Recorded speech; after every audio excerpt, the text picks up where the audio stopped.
하나님의 말씀은 빌립보서 3장 7절부터 21절까지입니다.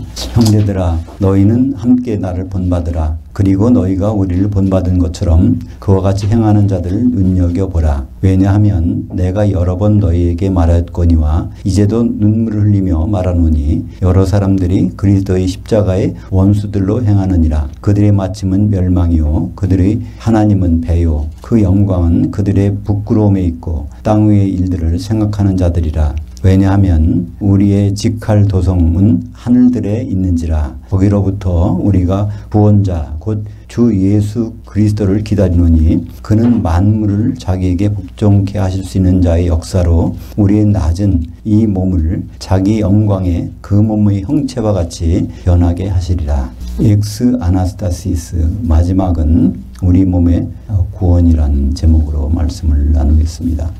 엑스 아나스타시스라는 것은 빌립보서 3장 17절에 나오는 특급 부활을 설명한 것입니다. 성경에 한 번밖에 안 나오는 건데 성경에 있지만 우리말 성경이 번역에서 빠져버린 단어죠. 그 특급 부활이라는 것은 마지막 우리 몸의 구원을 말씀하고 있습니다.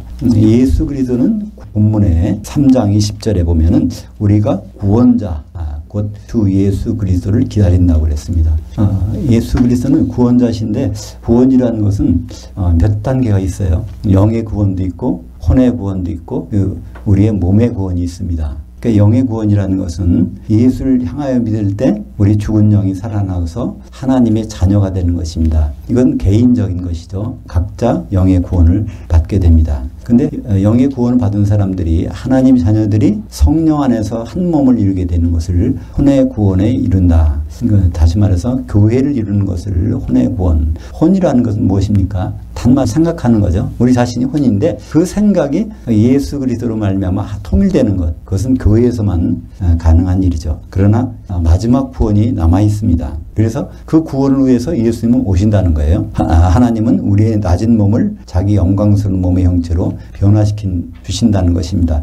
예수님이 오시는 것은 신랑으로 오시거든요. 우리가 그렇게 그런 몸이 아니잖아요. 근데 마지막에 오셔서 공중에서 우리의 몸을 변화시켜서 자기 신부로 변화시켜서 혼인하시는 것. 그것이 우리의 몸의 구원입니다. 그래서 우리 몸이라는 것은 복수가 아니에요. 여기서는 단수입니다. 우리가 만들어내는, 이뤄내는 그 몸. 그 몸이 이제 신부의 수준에까지 올라가는 것을 말하고 있습니다.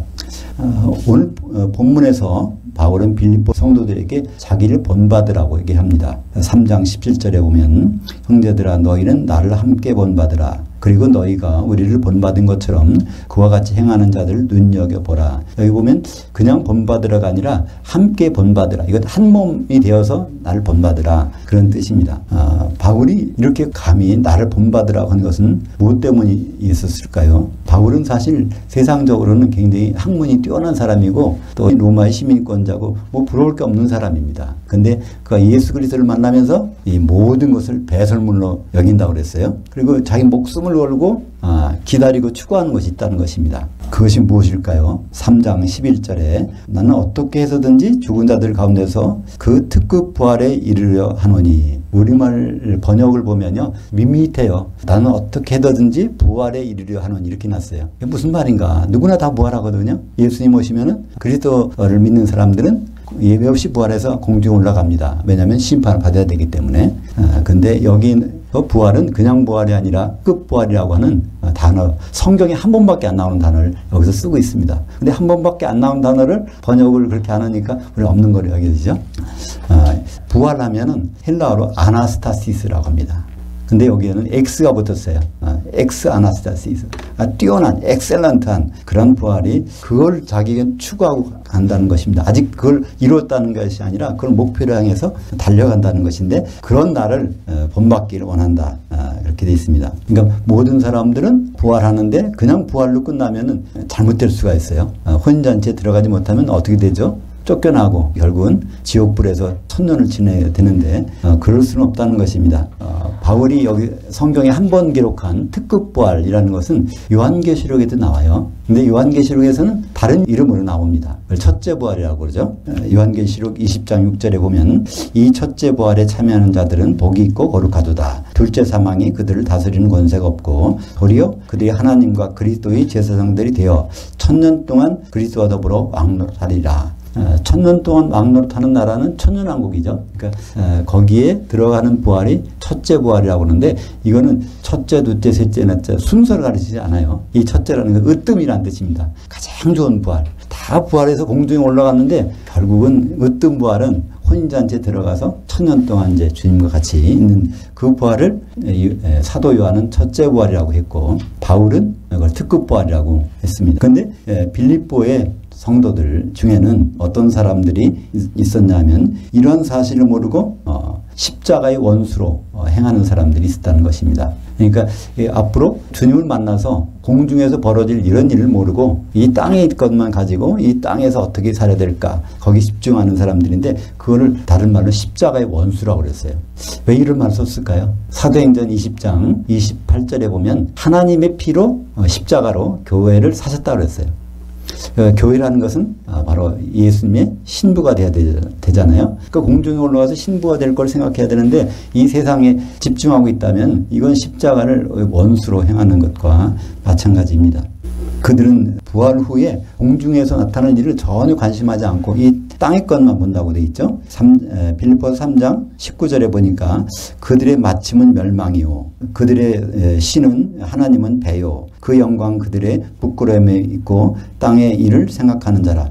땅 위의 일이라고 되어 있어요. 그러니까 예수 믿으면서 결국 이 세상에서 어떻게 될까 이런 문제를 신경 쓰는 사람들이 결국 십자가의 원수로서 사는 사람들이라는 것입니다. 왜냐하면 주님은 이 땅에 오시는 분이 아니야. 앞으로 공중에로 오시는 분인데 그 부분을 생각하지 않기 때문에 그렇습니다. 이제 바울이 왜 자기를 본받으려 하는지 그 이유를 살펴보겠습니다. 그 이유가 이제 20절에 나와 있는데 그냥 20절을 우리말로 보면은 이상한 말이 되어 있어요. 그러나 우리의 시민권은 하늘에 있는지라 거기로부터 우리가 구원자 곧 예수 그리스도를 기다리노니 이런 번역이 원문과는 관계없는 번역이에요. 그러나라는 말도 없어요. 왜냐하면 이런 말이 시작돼요. 왜 본받으라고 하냐면 이런 뜻이거든요. 그래서 그걸 원문대로 번역하면 왜냐하면 우리의 직할도성은 하늘들에 있는지라 거기로부터 우리가 구원자 곧 주 예수 그리스도를 학수고대 하노니 전혀 다른 뜻같이 보이죠. 근데 이게 원래 원전에 있는 말씀이란 말이에요. 근데 여기에 보면 우린 하늘들에 있는 직할도성을 기다린다는 것입니다. 직할도성에서 그분을 기다린다는 거예요. 여기 나오는 그 직할도성이라는 말 이건 폴리튜마라고 하는데 이것도 성경에 다 한 번 나와요. 여기에서 빌립보서 3장 20절에 한 번 나오는 것인데 이것을 보통 시민권이라고 번역했어요. 여기서는 장소를 내게 하는 건데 시민권이라고 번역했어요.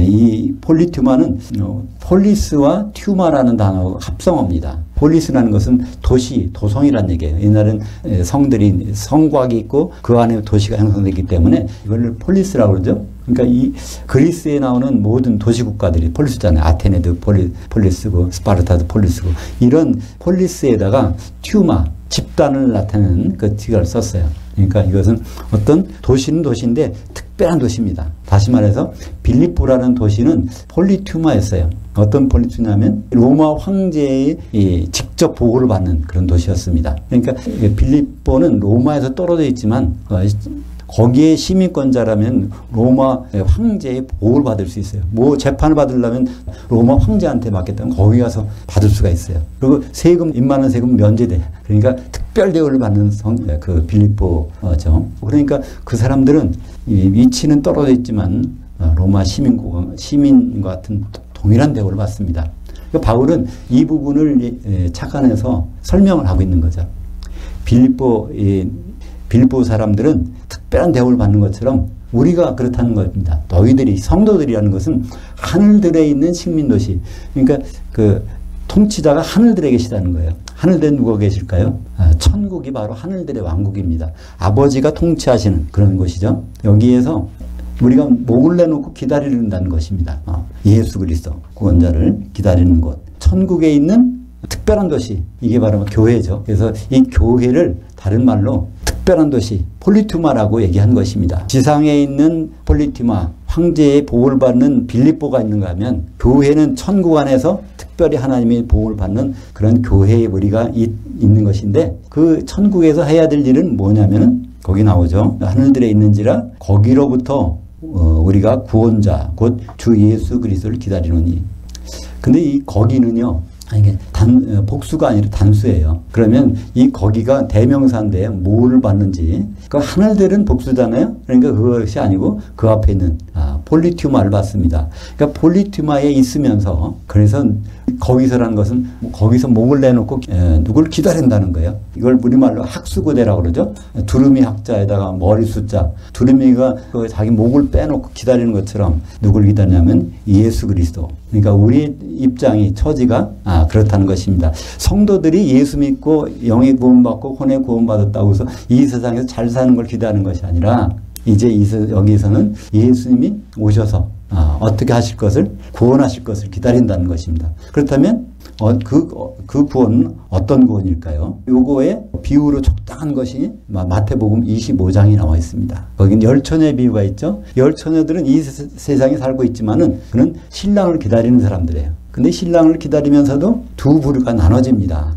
그 기름을 준비한 사람과 준비 안 한 사람. 여기 빌립보 교회도 같이 기다리긴 기다리는데 세상 것만 추구하는 사람이 있고 정말 기다리는 사람이 있다는 것이죠. 마태복음 25장 1절에 보면 그런데 천국은 마치 등을 들고 신랑을 맞으러 나간 열처녀들과 같다 하리니. 그렇습니다. 우리가 사실은 구원자 예수를 신랑을 기다리는 거예요. 그 장소가 어디죠? 바로 여기 하늘들에 속한 교회에서 기다리고 있는 것입니다.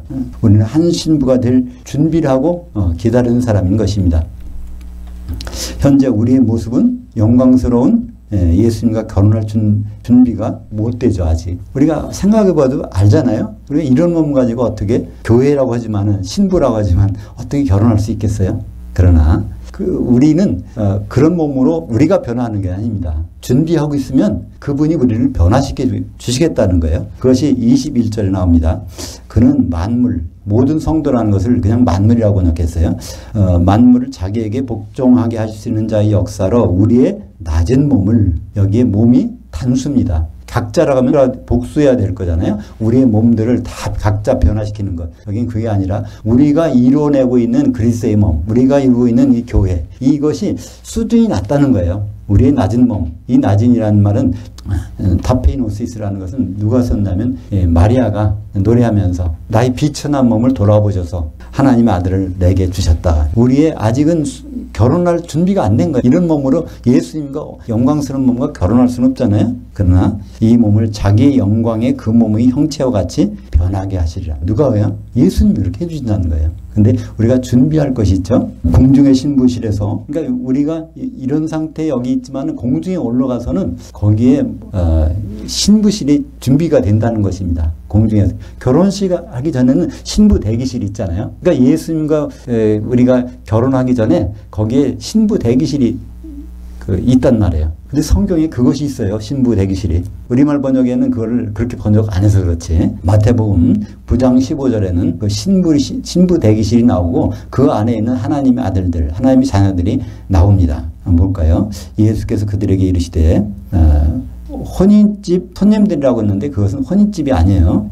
원래는 신부 대기실에 있는 아들들이, 하나님의 아들들이 신랑과 함께 있을 동안에는 슬퍼할 수 있느냐. 그러나 신랑을 빼앗길 날이 있으니 그때는 금식할 것이니라. 그러니까 금식에 대해서 질문했더니 금식할 필요가 없다. 금식이라는 것은 바로 신랑을 뺏길 날. 혼인잔치에 못 들어가는 사람들이 1000년 동안 금식한 장소는 따로 있다는 것입니다.